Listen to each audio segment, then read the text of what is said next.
Good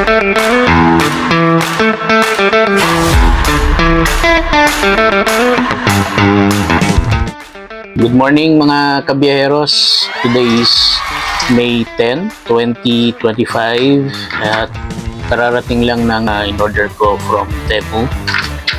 Magagamit ko to sa van. Lalo na kung overnight, 2 days, 3 days ang biyahe. Ito ay yung inflatable bed. So, let's go. Buksan natin ng item na dumating. Excited kanina, natanggal ko na yung mga tapes. So, ito yung, I think ito yung pump niya. Dalawa yung ano niya, pwede siya siguro sa deflate and pag-inflate. Tingnan natin mamaya.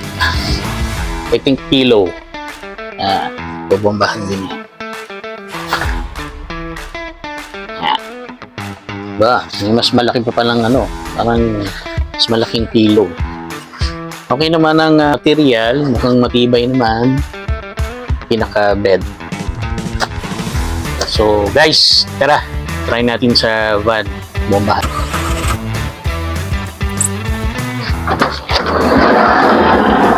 Okay guys, try na natin dito. Medyo mainit lang. So, testingin natin yung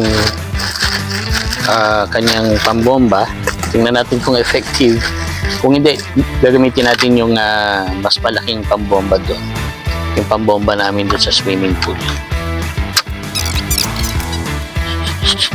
Okay, pambomba nga ito.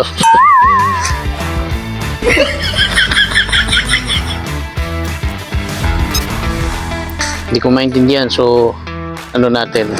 Subukan na lang natin na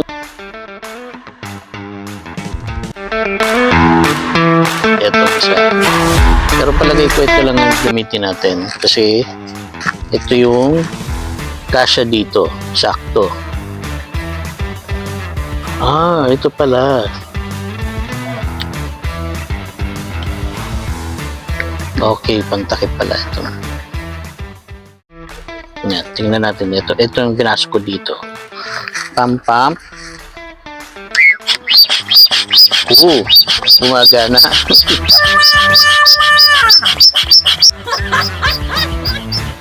Talagang portable. Pwede mo siyang baunin kasi maliit lang. Hindi siya bulky. Ay, sorry. Natanggal, nabuno.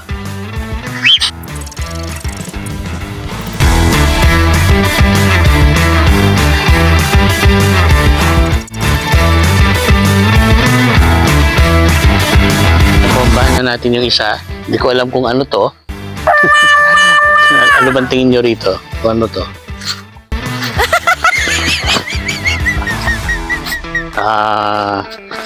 Tawan ko. Siguro pangyakap. Pag wala kang kayakap.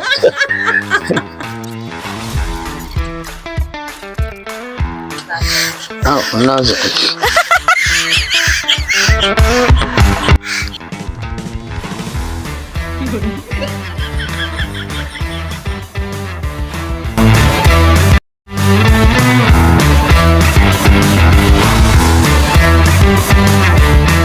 Ito yung unan mo. Yan. Maganda naman, no? Malambot. Dalawa siya, dalawang unan. So,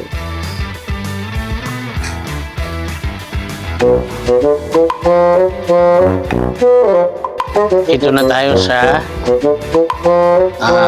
bed. Bombahan na natin. Medyo matagal lang to. Balikan ko kayo. Bombahan ko muna to. Papakita ko sa inyo kung ang finish product mamaya.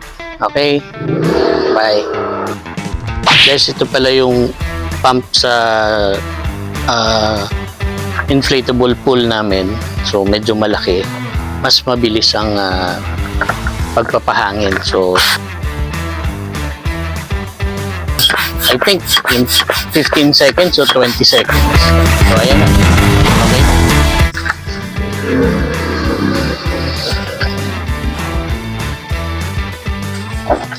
Di ko alam kung ano to. Palagay ko upuan. Yan ang problema minsan sa mga nakukuha natin sa online mga products nila. Walang mga manual, walang sinasabi kung para saan to. So, ikaw na lang bahala kung saan gagamitin. So, ito na yun. Ito na yung bed. So, nabombahan na natin. So, ayan. Diyan na natin ilalagay yan. Pagka may overnight tayo na mga nag-rent na clients. So, ito yung una niya. May counting kung para saan to, para hindi ka mag-bump siguro sa matigas. Testingin natin. Okay naman siya, oh. Yeah, okay. Yun.